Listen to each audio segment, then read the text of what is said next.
Hello there, my fishy friends. My name is Peter, and today we're going to talk about catching November Coho on the Vedder.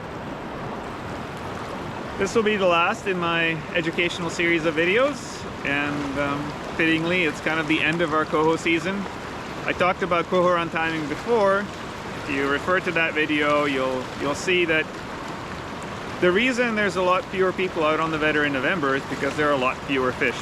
And so not everybody's willing to come out and spend a day fishing and maybe not catch anything.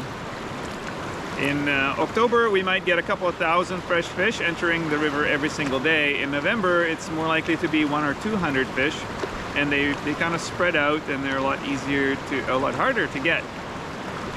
Let me show you what I do for November. So in November, I usually fish gear. In October, I fish like 80–90% roe.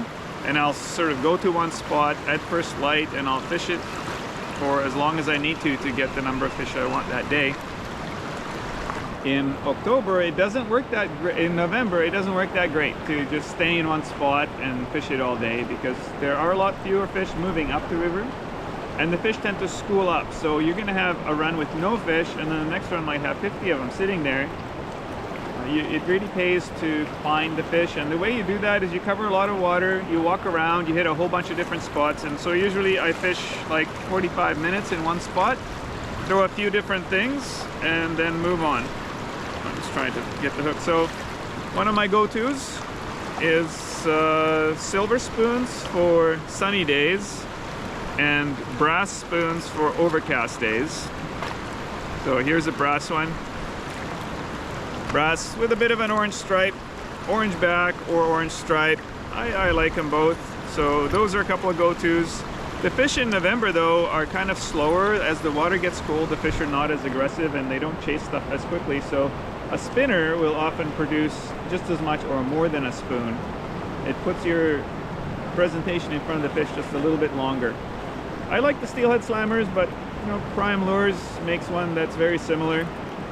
The other thing I usually try are jigs, and I like kind of a lot of contrast in the jig, so a strong contrast between the head and the body seems to get me more bites than jigs that are uniform in color.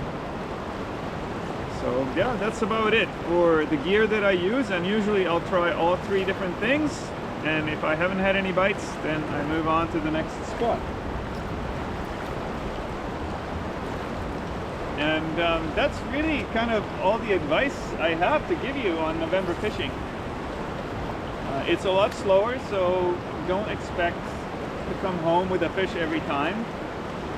You're likely to encounter a lot more wild fish than hatchery fish because the egg take at the hatchery favors the October fish. So there are fewer hatchery fish around. And for that reason, you really should bring a net so that you can net those fish safely and release them safely.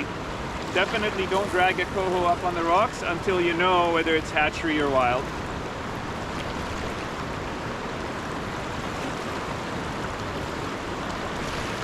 Yeah, that's about it. I really don't have a lot more to say about November fishing. Move around, fish slow water, show them a bunch of different things, and if nothing's biting, move on because you just might be fishing dead water. So I hope you've enjoyed these educational videos this year. We'll do some next year too, and I think, you know, I've covered the basic stuff this year, sort of beginner stuff. Maybe next year I'll do some of the more advanced and detailed videos on the various techniques that I use. Thanks for watching. See you next time.